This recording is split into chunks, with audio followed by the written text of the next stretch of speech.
YouTube, and welcome to another episode of The House in Fata Morgana. So last night, Morgana's story came to a conclusion.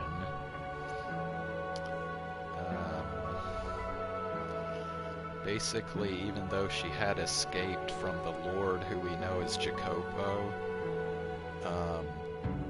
she eventually fell back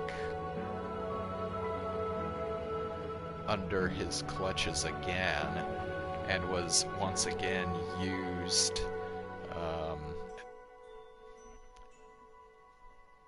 for her blood as a medicine.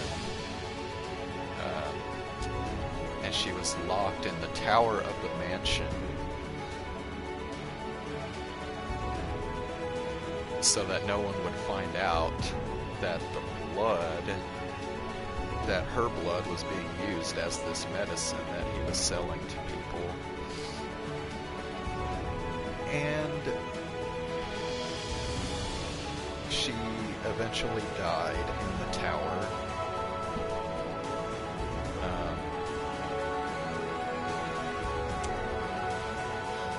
But it turns out that she had a disease that killed her, and by having all the people there at the church drink her blood as medicine, they all got the disease too and died. And then Morgana wished for 3 people to be reconstructed.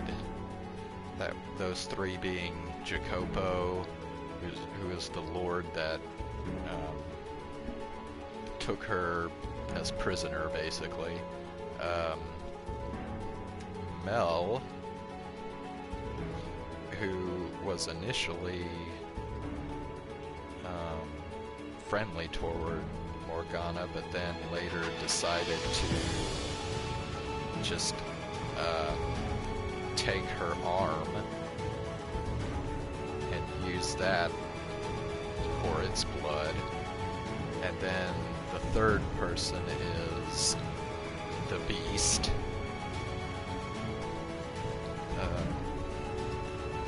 He was the one who actually cut off Morgana's arm. She wished that all 3 of these people would be reconstructed and would suffer misery for eternity. In fact, she had specific wishes, I think, for each of the 3 of them, like how they would suffer.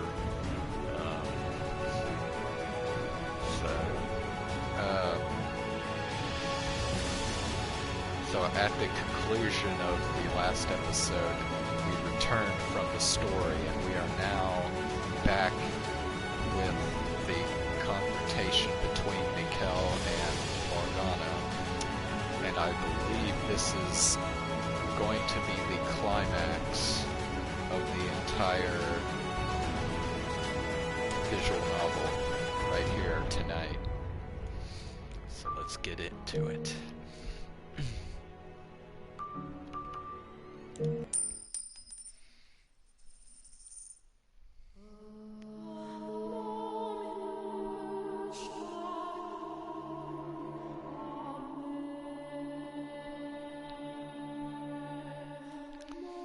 This time, when my body crashes into the tower's stairs, I'm unable to make a noise.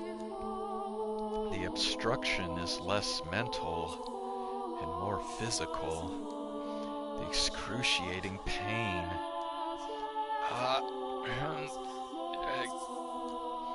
It's so intense I can't even eke out a scream. My vision is distorted, my mind thick with fog. I feel like I'll fall into a bottomless pit if I loosen my grip on my consciousness even slightly. Through the haze, I see my own severed left arm,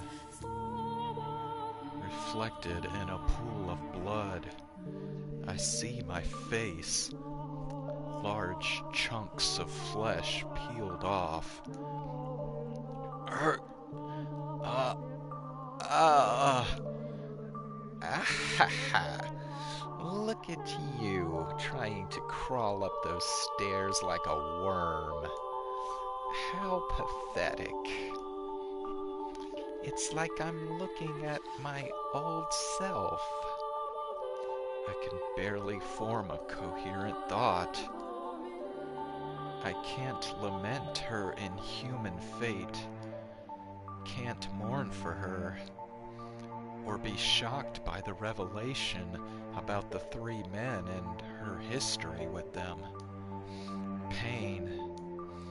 It fills every corner of my mind, every nook and cranny of my body. You've figured it out by now, haven't you, my dear? You'll never make it to me. It's not possible. But it's not your fault. It's not because you're weak. There's simply no one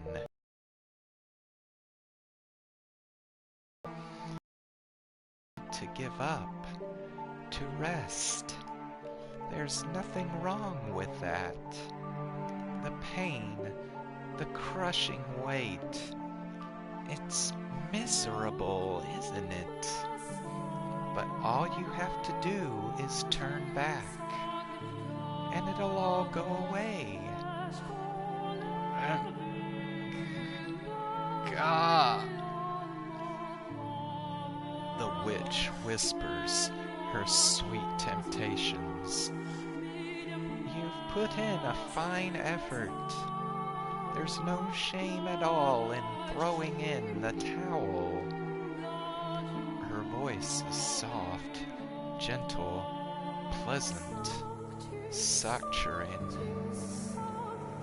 Concede defeat. If I do, it'll all go away. The searing pain spreading from the stump of my left arm. The sensation of being perpetually drained of my blood.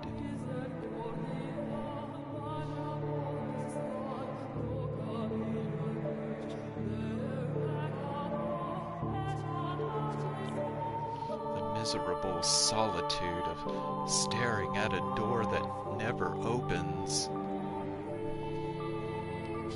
The laughter I can hear through the window.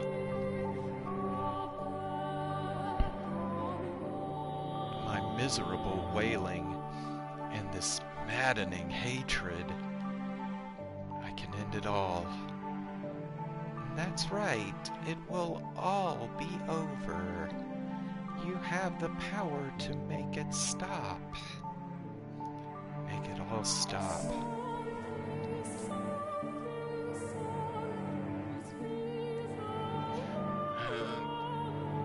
No. I can't let that happen. No. I have to get her back at my side.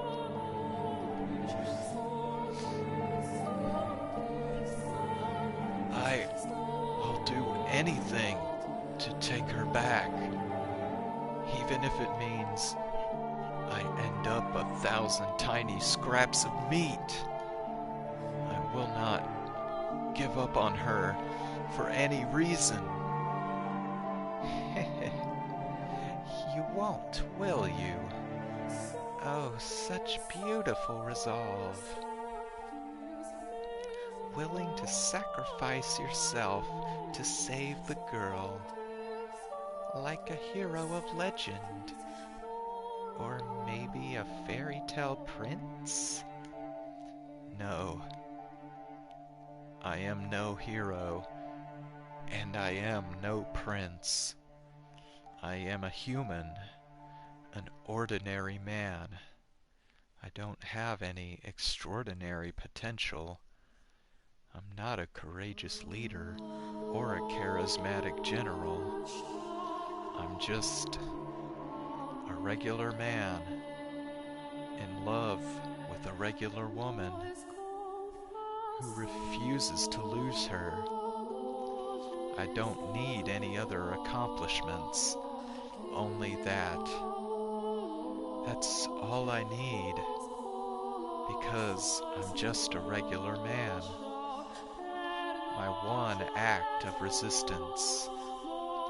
It doesn't matter what you say.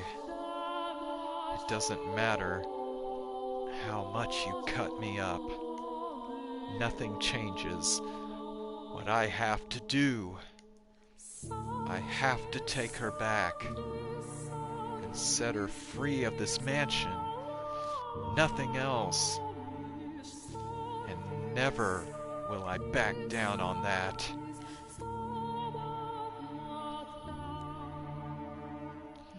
Arms or no, as long as I can move, I must push forward. I must make my way to the woman who waited for me for so long. Up to the top of the tower. Forward. Ever forward. Ever onward.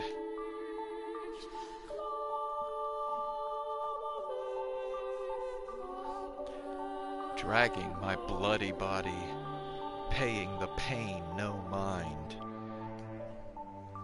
I once more arrive at the top of the observation tower.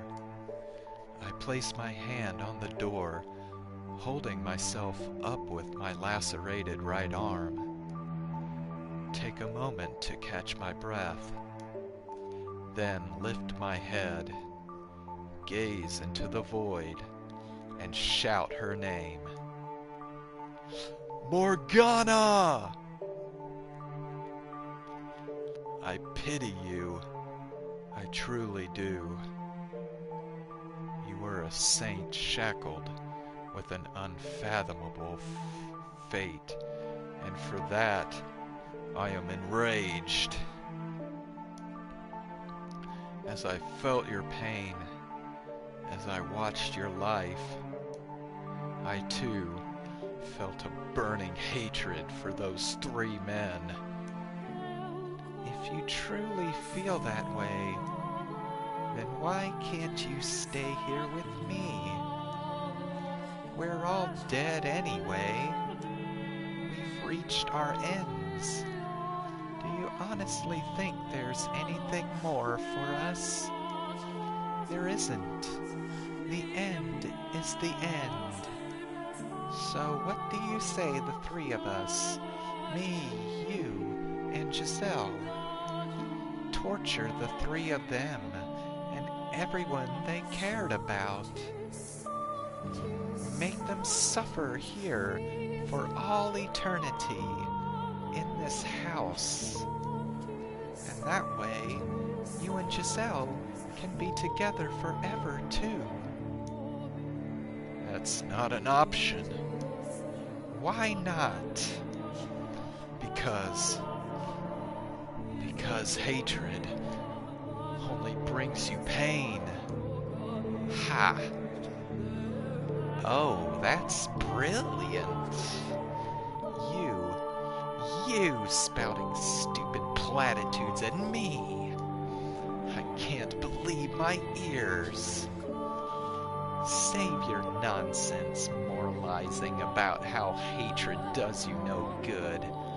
I won't hear it. I'm doing just fine for myself, my dear. In fact, I've never been better. I feel wonderful. Did you think that would be enough to persuade me? Really? Ah, how disappointing. And here I thought you understood me. Morgana, why don't you say what you really think?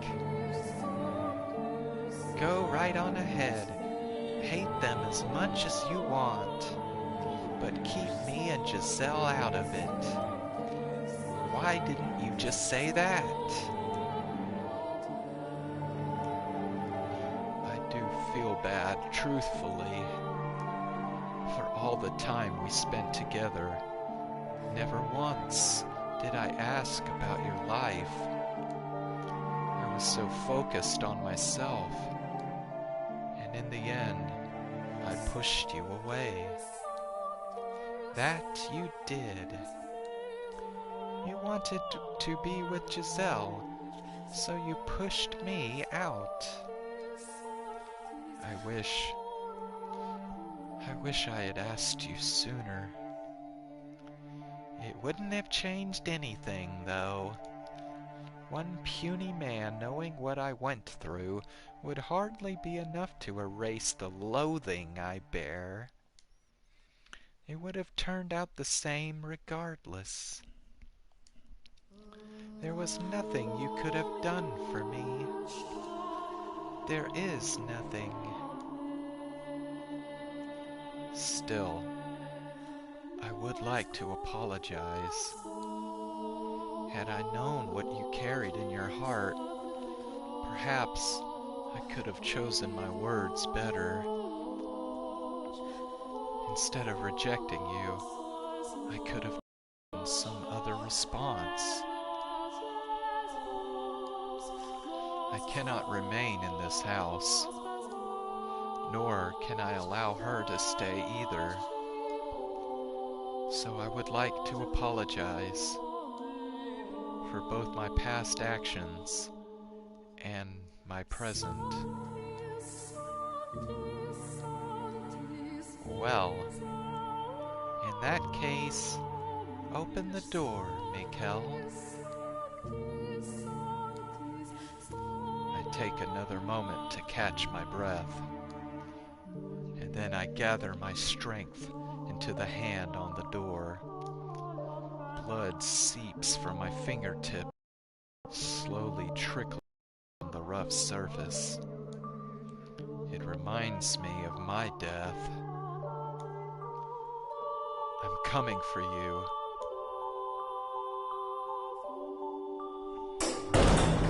I push open the door,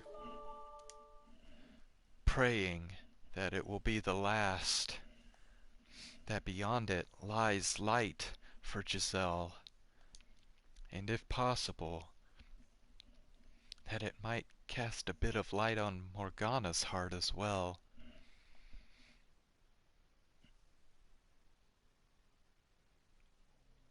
What? However, why am I in my bedroom? What I find behind the door is the last thing I expect. Huh? As she appears from the shadows of my chambers, I can't conceal my surprise.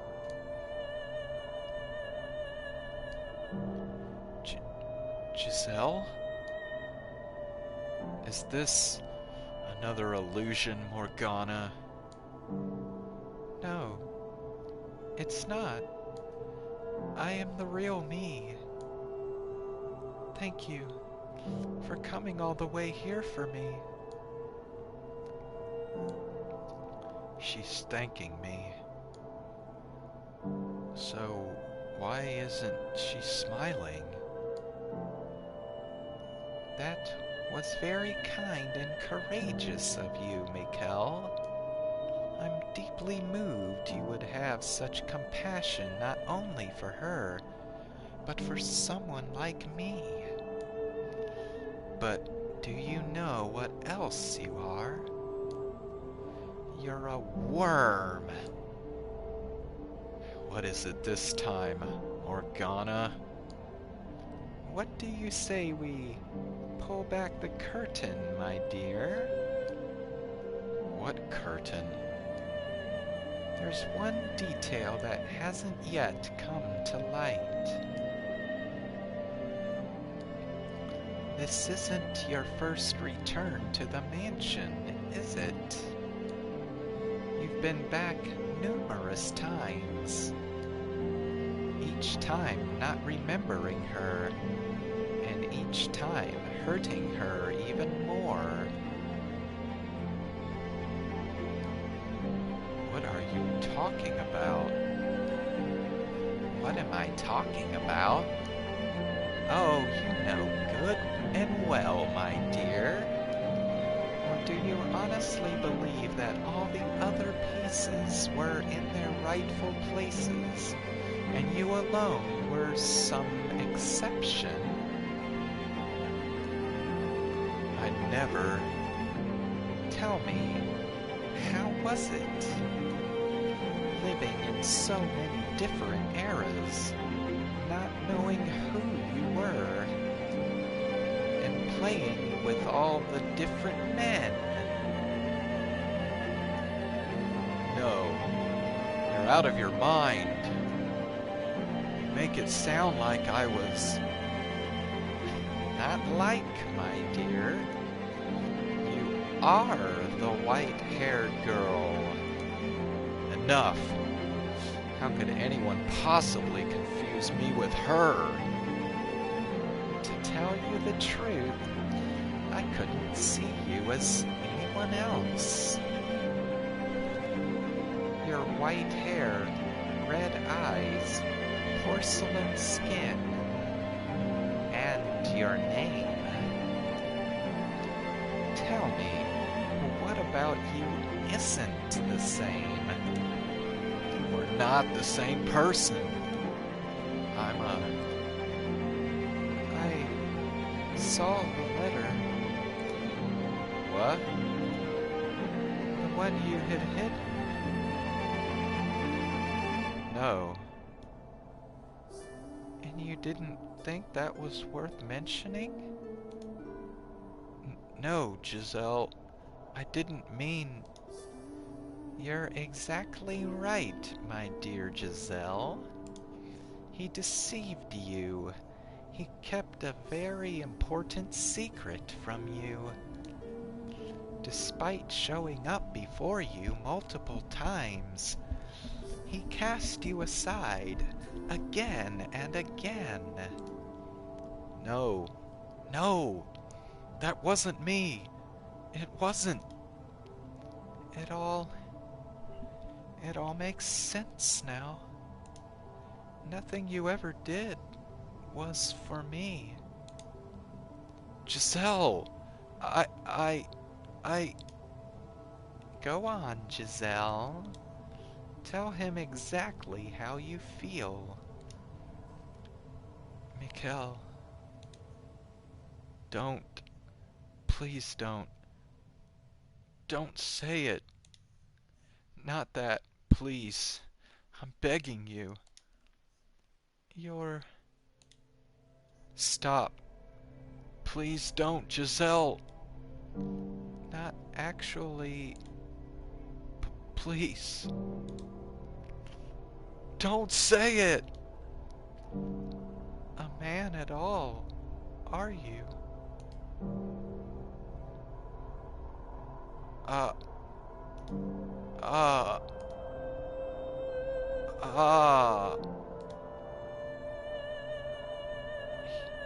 You're disgusting.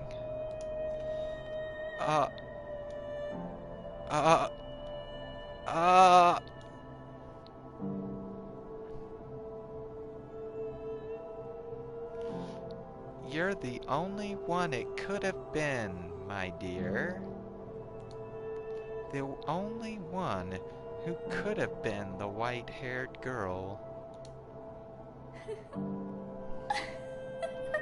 The next moment, my whole world comes tumbling down. I could have borne anything. Losing my arm, having my face torn off, any amount of pain, I could have handled it. For you, I could have done it. But this...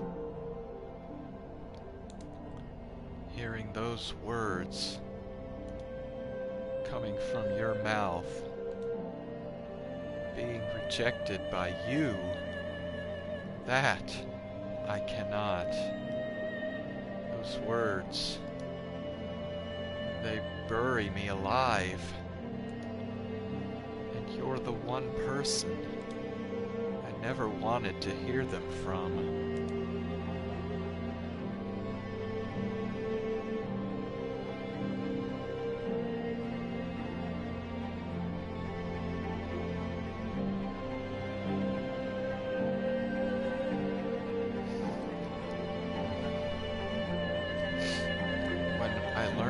Father Antonin had passed, I wrote 2 letters, one to my brother and one to my mother. It was the first time I had found the courage to face my mother, to open up to her. I wanted to show her who I was, convince her that I wasn't cursed, so I could be myself when I returned to the capital with Giselle. Dear Mother, there is something I wish to tell you, something that means a great deal to me. So I ask of you, please hear me out. And I ask of you, please accept it. Mother, I no longer bear any resentment for my present lot in life. Nevertheless, I would ask of you to concede one thing, that I was never cursed, that I was always your son, that I am Mikkel, not Michelle.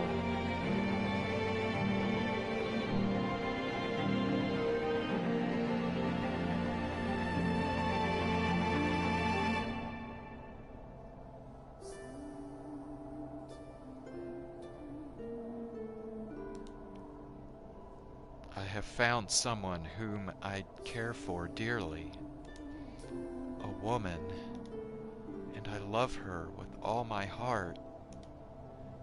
I would like to spend the rest of my life with her.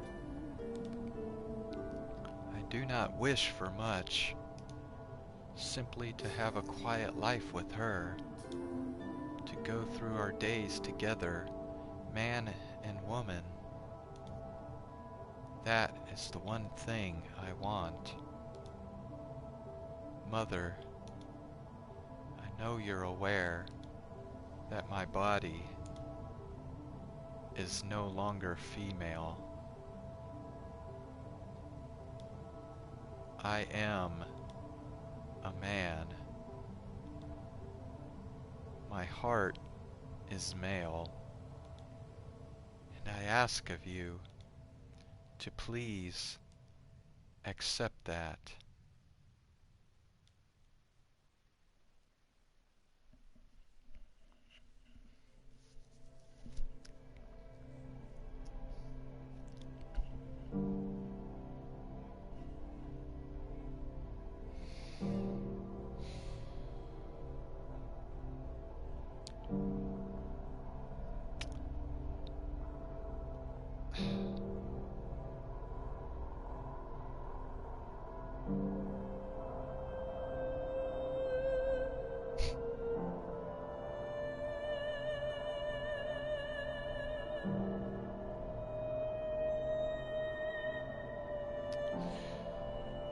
Okay.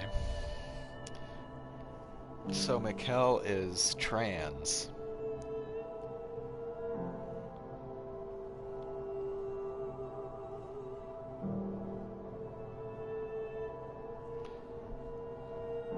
I don't get it though. Like, why would Giselle reject him because of that? Like, wasn't Giselle earlier saying that she might have been in love with the white-haired girl? So it's not like Giselle is like only interested in men.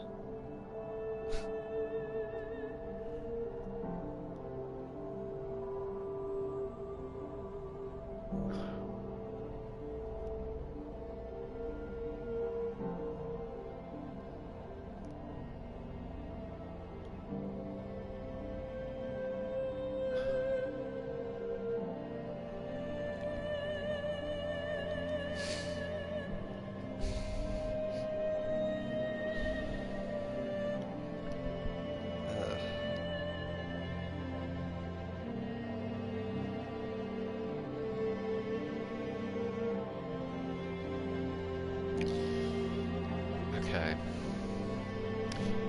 I don't know. This just confuses me now. Like, does the like okay in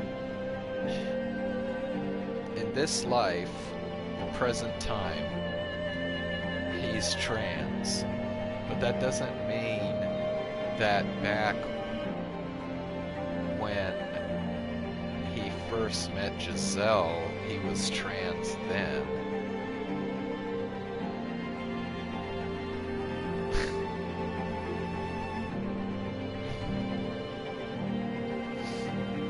Or, oh wait, no, wait, never mind. That's right, he wrote this letter back, yeah, I'm thinking.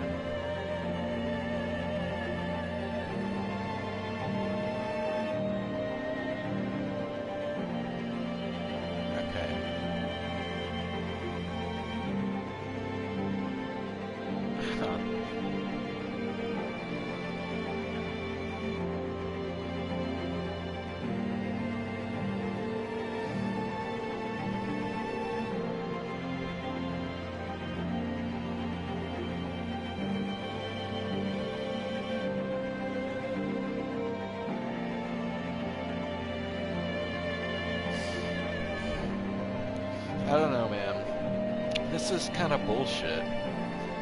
Like, even if he is trans, like, so what? Giselle should still, like, love him. I mean, that, like, fuck, dude. I have no grudge with you. In fact, I am incredibly grateful to you for bringing me into this world. With love, your dearest son. Okay, wow, okay. This also... Oh my god, dude, okay. This makes me wonder how much... Because, okay, we... Obviously... His mother doesn't like him, obviously.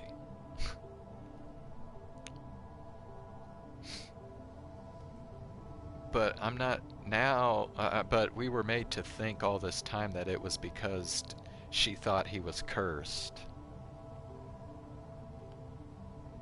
So now I'm not sure if it's just that she was saying he was cursed because he's trans,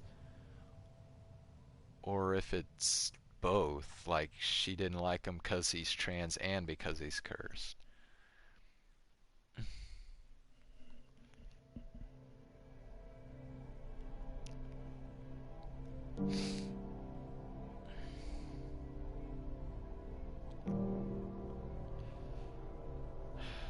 God.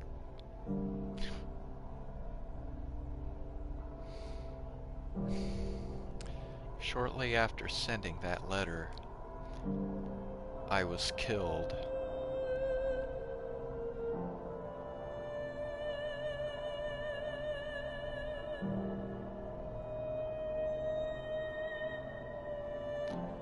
I'm dragged down, against my will, into the darkness. Beneath me spreads my own past. My door. The door I swore never to open. But despite all my efforts to resist, the door sucks me into a world I never wanted to see again. A history I never wanted revealed.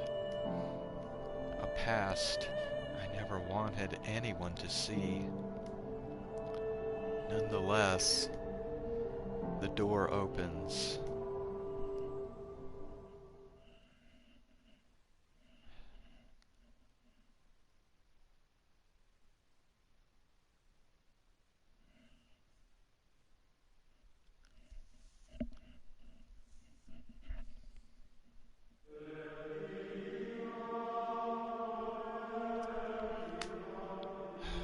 fucking shit. Like, what do you call this?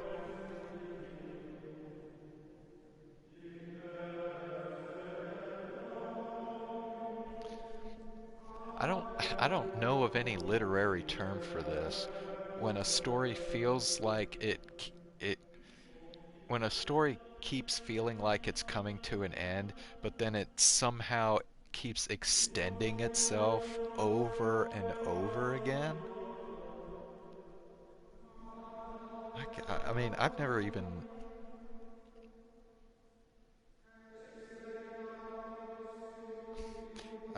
I've never even read literature, like literal literature like this before.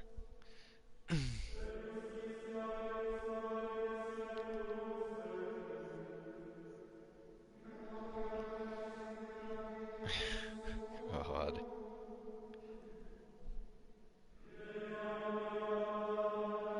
Now we're gonna get his story when he was with his family. God. I didn't I didn't think they were gonna like go through this. Wow.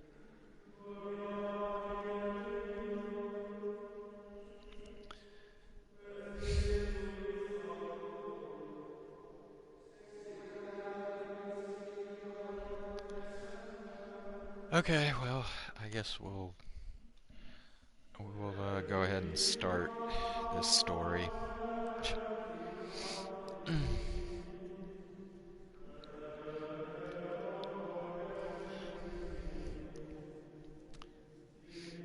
There were two things out of the ordinary about that baby. The first, its parents embraced, and the second, they wholly rejected. Although it was some time before the baby's second peculiarity emerged, and until it finally did, no one was any the wiser, not even the child itself. Its mother surely enjoyed that brief period of happiness.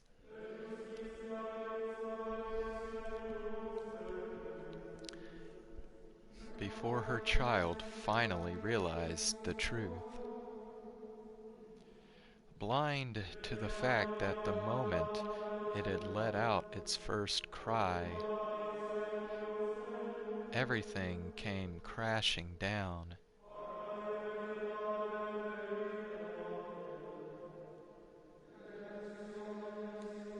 To this day, she still doesn't know the child she gave birth to, that she set loose a curse upon the world, a curse that turned angels into demons, humans into witches.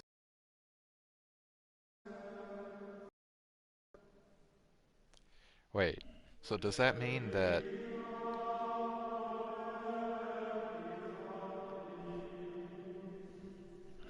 does that mean that Mikhail's mother is the original witch?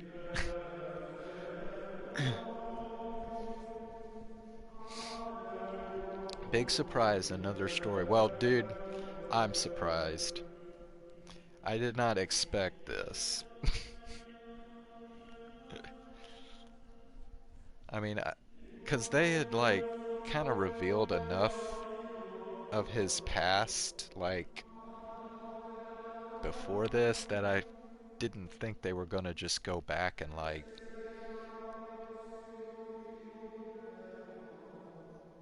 well, anyway. My God, look at that. She's beautiful, isn't she? Have you seen her laugh? Not yet, I haven't.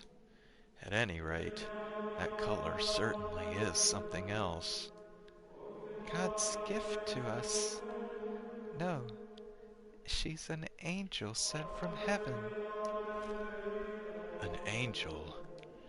Ah, yes. I could see it now. Once again, is it Lydia? I'm gonna say Lydia.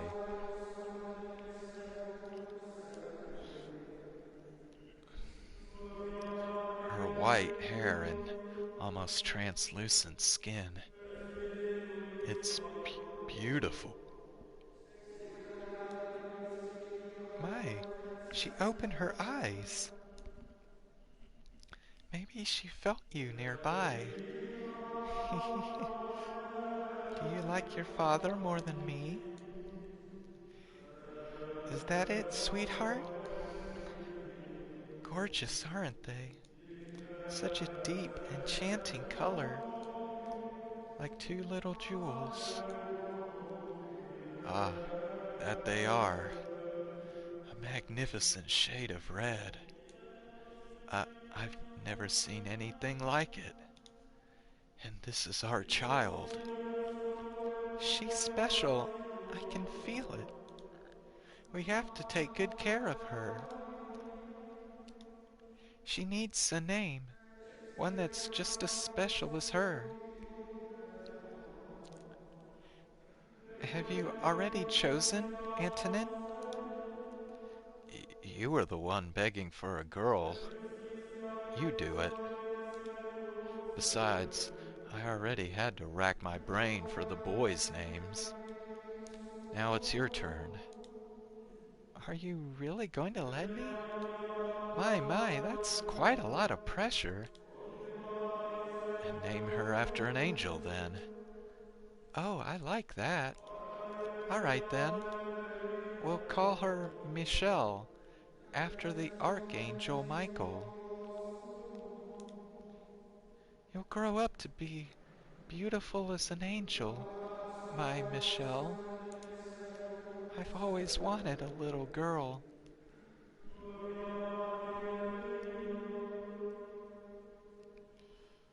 With her snowy white hair, skin so pale you could see the veins beneath it, and her ruby red eyes. She was a very peculiar looking little girl, and her mother showered her with love. She truly believed her daughter was an angel sent from above, born as a human child. The blessed babe, born a girl, was given an angel's name, Michelle. Me.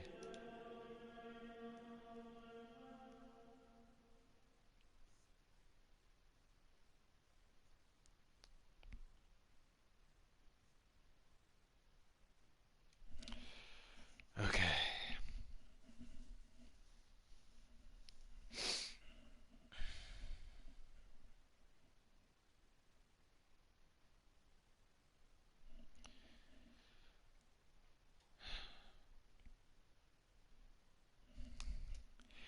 Checkmate. Gah. Ah. Ah. I see. That's what you did. Curses. I completely overlooked that. I thought you were advancing with your pawns, but that was all a diversion. You're too short-sighted, Didier. You need to look at the big picture. Sometimes it's the tactician and not the soldier holding the sword. Haha. You got me. You're quite good at this, Michelle. What inspired you to take such an aggressive strategy? It was not inspiration. It was derivation. Derivation? Chess is in many ways similar to real war tactics. Ah, my military texts. You haven't read all of them, have you? I have nothing but time. Impressive. Even I haven't read all the books in my room. You planning to join the order with that kind of knowledge? You jest. You're the one who's going to be a knight, Didier. Haha, that I am. War is the men's job, after all. I want you to be there to welcome me home.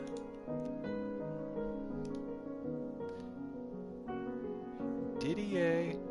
Oh, Didier. I'm in a bit of a bind. Could you... Oh, hello there, Michelle. I didn't know you were home. I don't know how to say this name. It's not George's, I know that. So, I don't know if it's just George, like the S is silent.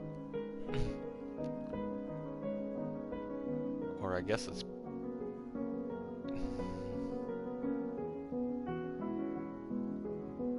I'm just gonna say George, I guess.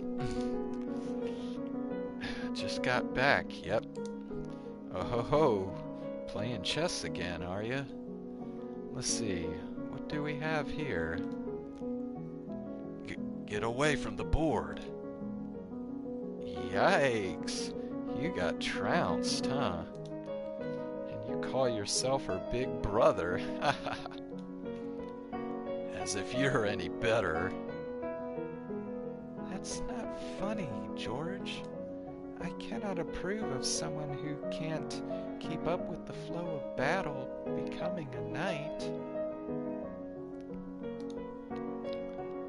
Given our family's rank, you would eventually be put in charge of other soldiers. What, are you worried about me? No, I'm saying... I've been blessed with such a caring sister. But fear not. I have a guardian angel after all. Where's the logic in that? Sorry to interrupt your, moment, but does nobody listen to me? Now, don't pout. So, what seems to be the problem, George? Ah, yes, listen to this. The royal court is holding a swordsmanship show, and for some reason, I was selected to participate. How unfortunate for you. I can already see you on the ground sobbing. Hey now, that's just mean. Besides, my hands weren't meant to hold a sword. Look at these dainty fingers. They're covered in calluses. Dainty calluses? Tell me, why would they have an artist's sword fight? That's the whole point, I would think. No need to get so worked up. No one's expecting you to win. Maybe not, but we do have a name to worry about. And you know what that means, don't you? I'm going to lose. That's a given. But I want to do it in style. I feel bad for your sword. Oh, don't be like that. Now come on, time's a-wastin'. To the courtyard we go. Just so you know, if I train you, I'm going to train you right. All I want to know is how to look good.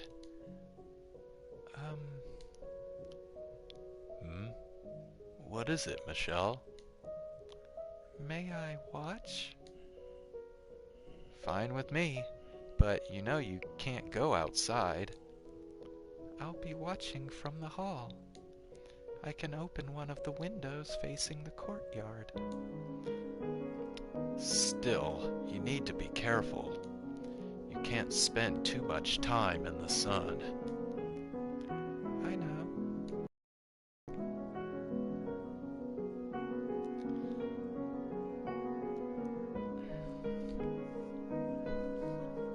I had two older brothers. The eldest, Didier, belonged to an order of knights that served the church. And below him was George, who served as a court artist. He was, in all likelihood, who would inherit the family estate, as knights were not formally allowed to own property. Nevertheless, the Bollinger family name was upheld by Didier. And then there was me, the youngest, the only daughter. Physically, I was not in particularly good health. Because of the color of my skin, I was hypersensitive to sunlight. I rarely left the estate. My world was contained entirely within these walls. And perhaps out of some sense of pity or compassion, my two brothers spent a good deal of time with me. Didier played chess with me, and George taught me how to draw. And among other things, they taught me how to read and write. For a girl, I was incredibly fortunate. The one thing I wasn't allowed to do, though, was hold a sword. While hardly anything unusual, it bothered me deeply. And it had for as long as I could remember. If I had been told I couldn't do it because I lacked the strength, I probably would have accepted it. But the reason given was not that I was weak, but that I was a girl. And with each passing year, that smoldering frustration in the back of my heart grew larger.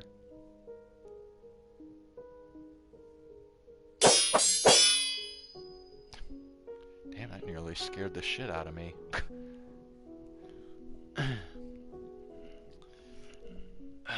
Alright, I think I'm gonna stop here.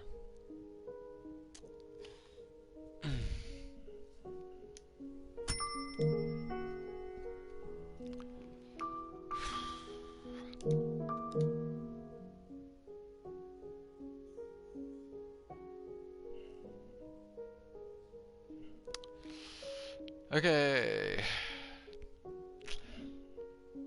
I guess I'll be back again tomorrow, and I'll do some more Genshin Impact, and then we'll do some more of the house in Fata Morgana too. Enjoy the rest of your night.